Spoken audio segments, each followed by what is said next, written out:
Hey guys, and welcome back to another video. This is part 1 on a 3-part series about J.K. Rowling. I decided to divide it in 3 parts because, well, first reason is a selfish reason, and it's that it's getting really hot, and I record these videos with the fan off and in a room that is really hot. So when I'm recording these videos, I'm like sweating and dying, and I get like hives from the heat. So since it's getting hot, making longer videos it's becoming really hard for me right now. So I decided to, and I know I could just split them up and record it in different moments, but I don't work like that. Like if I record a video now and I record it in 2 days, it's not gonna be the same. It's just not, I'm not gonna put the same effort. I might not even finish it because if I don't do everything at once, most of the times I abandon it. It's just how my brain works. The second reason I decided to divide it is because I think I want to, especially the last video, I wanted to leave it more as a standalone video. I'll talk later about like how I split them, but I wanted to make it a standalone video because I think that the last one is like one of the most important things to talk about. I'm gonna get started before this gets too long because I am already hot. I want to start by saying I know Rowling has done a lot of good things. I know she has donated a large amount of her fortune. I know she has advocated for women and defended the casting of a black woman for the position of Hermione after the internet attacked the decision. But here's the thing. Let's say I have a lot of money and I dedicated my life to donating and helping out charities and people in need. People would say that would make me a pretty good person, I'd say. But then I go and rob a bank or murder a person in cold blood. Would that make me a good person still? Does the amount of money I spend helping out all those people matter after what I did? And some of you are going to say that that's an exaggeration, like, oh, she didn't murder anyone. But I think she has done things that could lead to very bad things. And we'll talk about that more in the last video. For now, I just want to say that's basically how I see J.K. Rowling. Yeah, she did a lot of good, but her recent actions leave a bitter taste in my mouth. How can I support someone who claims to advocate for women's rights but invalidates trans women? What good is claiming that a character is LGBTQA+ representation and then have no real representation in your work? In my opinion, it seems that J.K. Rowling only acts as if she cared. Now, I don't want to get a lot of details on why Harry Potter rose to prominence as it did. I have an article that has a good analysis of the situation in the description, as well as any other sources I used and read for this video. In my own experience as someone who started reading Harry Potter books before even the movies came out, I can tell you I love those books. I remember getting the first book in a Scholastic book fair when I was in 4th grade. The reason I got it was because it came with a journal and a sheet of stickers, and I love stickers. All my friends were reading it, and the first movie coming out made it all more exciting. But as I grew older and became an adult, I noticed a lot of things that rubbed me the wrong way. And as she kept adding little unnecessary bits to the story, I started slowly disliking her until the point where we're now in the year 2020. Hate is a strong word, but I really hate her for everything she's done. She didn't only destroy her legacy, but hurt so many people on the way. And it was entirely avoidable. She could have just sat down on her mansion with all of her money and remained silent, but no. She couldn't do that now, could she? She had to expose herself as a terrible human being. The reason I'm saying this is because one of the persons who asked me to talk about this topic wanted to see this topic about J.K. Rowling from someone who used to be a fan, a big fan, who used to have all the books. Well, I still have all the books. Who've watched all the movies tons of times, who went to the premiere of the movies. Because I guess a lot of people have been talking about her and kind of shaming people for liking the books when they were younger, or liking the books at all whenever they liked it. And I mean, that's fair. You don't have to like the books, but I'm just coming here from someone who used to really love this, and now it's just like, please, no. I don't even care anymore. Just stop producing Harry Potter stuff. I think we don't need anything else. Anyway, on this video, I'm going to talk about a few points in her work that just show the kind of person she was from the beginning, and I think a lot of us missed. Then, like, on another video, I'm going to go into some of her most recent disasters. I divided it into 3 parts. The first one being Harry Potter, which is this video. The second one is Fantastic Beasts. And then the third one is what I'm labeling others. But it's basically just her transphobic comments and how that has affected a lot of people. I also want to add that I'm going into this assuming you know the stories and the characters. These videos will be eternal if I went into specific plot points or about the characters and their actions in the books and movies. So I'm not gonna go into a lot of detail on that. I'm gonna mostly like mention it if it's important. So I'm sorry if this is hard to follow. If you don't know a lot of things in the story, I'm just gonna be as clear as possible. So the first topic we're gonna cover is Dumbledore is gay. I wanted to start here because I feel like this is the clearest example of pretending there's diversity when there really isn't any. In 2007, Joe decided to announce that Dumbledore was in fact gay all along, and not only that, but the whole thing with Grindelwald was in fact a romantic relationship turned sour. Most people aren't opposed to this revelation, I think, except that it kind of felt empty back then.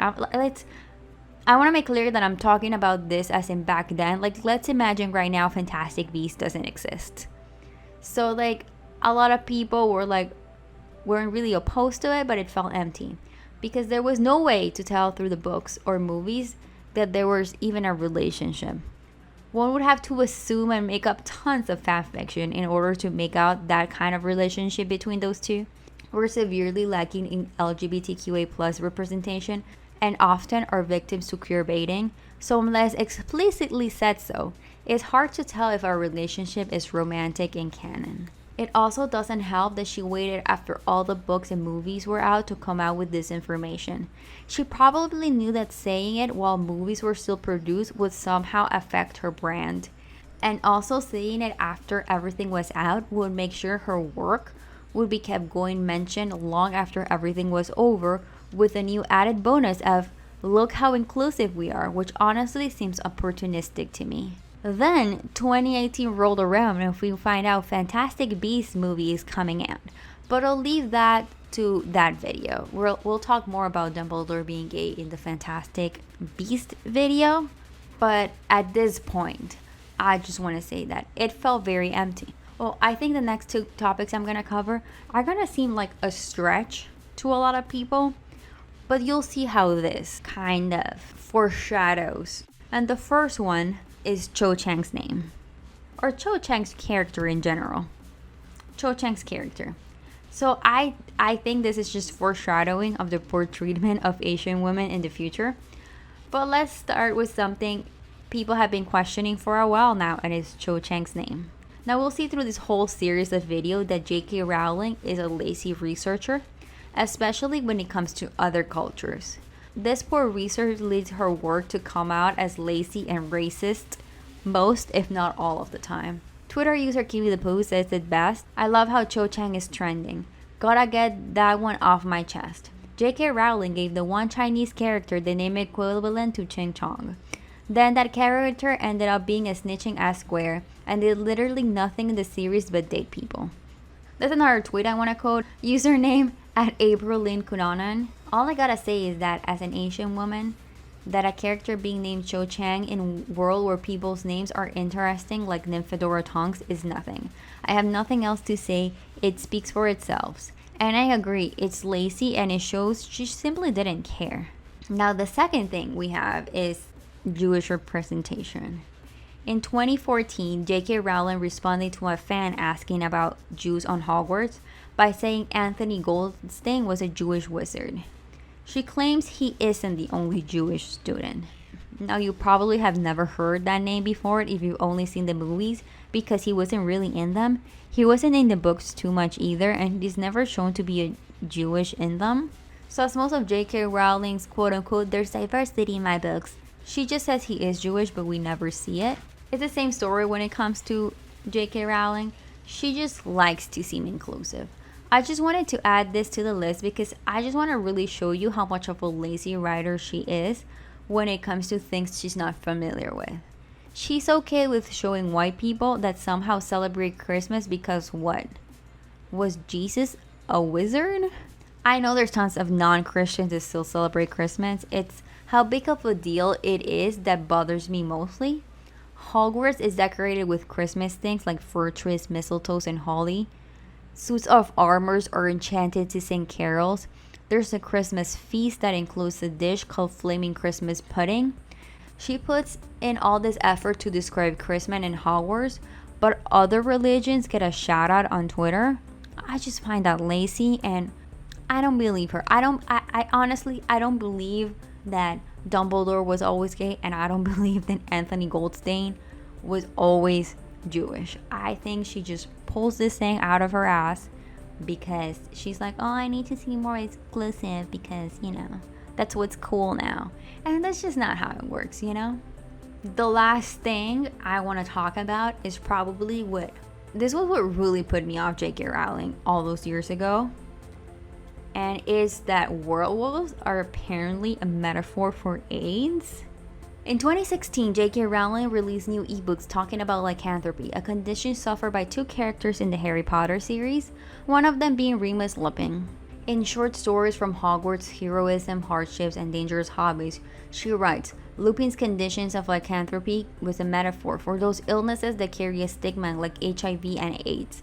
All kinds of superstitions seem to surround bloodborne conditions, probably due to taboos surrounding blood itself. The wizarding community is prone to hysteria and prejudice as the Muggle ones, and the characters of Lupin give a chance to examine those attitudes. For context, Lupin was bit as a child by someone who wanted revenge on his dad, and afterwards he was alienated from society due to his condition. It was hidden from everyone, and if it was discovered, his parents will move away. Werewolves are also required to register themselves, and in Rowling's words, werewolves are so shunned by wizarding society that they generally avoid contact with other people. They lived in self-described packs and did all they could to avoid being registered. Of course, she's comparing lycanthropy to a very real problem that is the negative stigma against people with AIDS. I think it was very disrespectful to compare a fictional thing like turning into a werewolf to an illness that has killed millions of people, a lot of them part of the gay community. But we know J.K. Rowling has no respect for the LGBTQA+ community, as we've seen before and will see more in the future.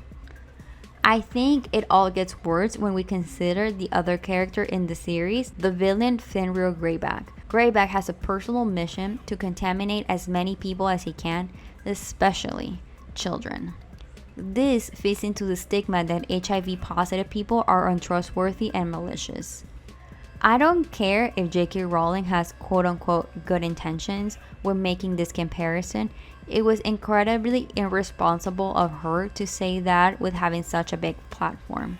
So those are the main things I wanted to talk about in Harry Potter. I know there's more, and if you want to, mention some of the other things that are problematic, leave a comment with it. And if I said something wrong or I was misinformed about something, also correct me very kindly in the comments because, I'm only human and I do the best I can, but there might be mistakes in my research. But that's it for today. I'll have part 2 soon about Fantastic Beasts because I'm still doing a little bit of research about that. I hope this was interesting for you, and I just hope that you know that my intention is to just inform people about this and to show that it's not a new thing that J.K. Rowling has been like this. She's been like this for years, and unfortunately a lot of us were just like too young to notice, and sometimes I feel like a lot of people are blinded by the nostalgia of our childhood and how important something was. But when things start affecting real people and someone with the platform that J.K. Rowling has starts saying things that can endanger other people, I think it's when we need to speak up and try to make things better and show that it doesn't matter that you wrote something that was important for us in our childhood. It doesn't matter that you have all that money and that you live in a mansion and that you donated who knows how much to charities. You can't just be so irresponsible and say things that affect the lives of other people. And that's all I have for you today. I hope you liked it, and I'll see you next time. Hopefully it won't take me too long to have the other video up. I'll try to have it as fast as possible. But yeah, thank you so much, and I'll see you next time. Bye.